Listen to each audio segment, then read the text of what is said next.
Shalom, nous allons voir notre deuxième leçon sur Tikkun Olam. Le thème sera donc la réparation cosmique. Pour comprendre le Tikkun Olam, nous devons d'abord voir une réparation, non pas de l'individu ou de la société pour le moment, mais nous parlerons d'une réparation de tout l'univers, de tout le cosmos. Je commencerai par une lecture d'un passage du Ramchal dans les voies de la direction divine, le livre donc d'Atvunot, dans le chapitre 128. Les voies de la direction divine. Le Ramchal écrit: selon un premier regard superficiel, il apparaît que les diverses parties de la création sont dispersées et sans lien. Quand on regarde le monde, il existe plusieurs paramètres, il existe plusieurs genres de créatures. Et il n'y a pas toujours une corrélation, un lien entre les différentes parties de l'univers. Elles ne semblent pas converger vers un même but. En effet, chacune prise à part possède un but propre, cohérent et indépendant. Les variétés nombreuses minéraux, de végétaux et d'animaux sont telles que ne se dessinent pas entre elles les liens qui les portent vers une finalité unique. Il y a tellement donc d'animaux, il y a tellement donc dans le monde végétal, tellement d'éléments qu'on ne peut pas voir qu'il existe une relation qui les mène vers une finalité. Peut-être ils partagent le même oxygène, mais au niveau des sources, mais au niveau de la finalité, se ne dessine pas donc un but commun. Chacune porte en elle un dessein propre qui lui suffit ou qui se suffit à lui-même.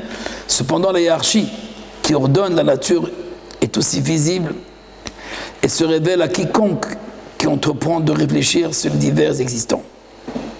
En commençant par les cieux des cieux et en descendant jusqu'à la terre ici-bas, en méditant sur toutes les espèces, on les trouve toutes établies en une gradation précise. Le Ramchal se trouve bien avant donc l'astrophysique que nous connaissons aussi bien par la quantique que par la relativité, nous dit qu'au fait, depuis le début, tout a été créé d'une manière graduelle. Il y a une hiérarchie. Depuis le début de ce que nous pouvons savoir et connaître de la nature, qui est visible, jusqu'à la partie la plus basse. En commençant, donc je reprends, en commençant par les cieux des cieux, en descendant jusqu'à la terre, ici-bas, en méditant sur toutes les espèces, sur tous les degrés, on les trouve tous établis selon une seule gradation.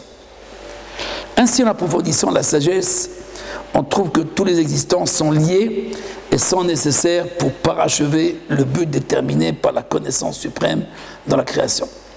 Et si on approfondit, et ce que nous allons essayer de faire, pas dans ce cours, mais aussi bien dans ce cours que dans les prochains cours, nous verrons donc que nous avons besoin de toutes les espèces, de toutes les créatures, de tout ce qui existe, pour arriver justement à cette complétude du monde. Tout ce groupe en un même but, dont les modalités sont nombreuses et dont l'ordre très profond intègre tous les constituants de la création. Ainsi, ils sont tous liés les uns aux autres selon l'ordre défini par la pensée suprême. Alors, ils sont différents, tous les degrés, tous les aspects, mais en même temps, il y a une corrélation qui existe du début jusqu'à la fin. Et c'est ensemble qui doit produire le bon fruit, digne d'être issu de la création. C'est-à-dire que nous avons besoin, on reprend donc l'idée que nous avons vue, celle du Zohar, même l'écorce, même la moelle, le cerveau, tout est nécessaire pour arriver justement à cette finalité. Pour le moment, donc, on ne définit pas encore cette finalité, mais nous parlons donc de la nécessité de tous les existants. Il y a là quelque chose de très profond, écrit le Ramchal. Il y a quelque chose de très profond, une sagesse vaste et illimitée et nécessaire pour connaître la fonction de chaque créature et la manière dont elle participe à la finalité universelle.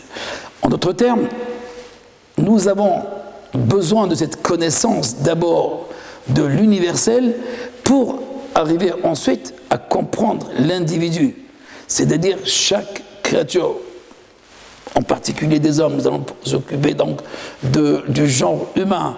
Mais en vérité, même si nous voulons comprendre le genre botanique ou animal, on a besoin d'une connaissance générale. C'est comme cette connaissance d'un corps humain, il faut le connaître entièrement, connaître la fonction de chaque organe pour comprendre véritablement la fonction d'un organe quelconque. Nous voyons donc que les éléments qui forment donc cette complétude sont donc toutes les parties du niveau le plus haut jusqu'au niveau le plus bas. Encore un texte, une citation du Rambral dans le Kalar au portique 48. Toute la création se constitue en une unité cohérente et n'obéit qu'à une seule loi, la plénitude de l'arrangement, par le dévoilement de l'unité de Dieu, béni soit-il. Et là, dans ce passage, j'explique qu'on voit déjà se dessiner un but, c'est-à-dire toute la création entière se constitue en unité cohérente et n'obéit qu'un seul principe, celui du dévoilement de l'unité de Dieu, c'est-à-dire l'infini.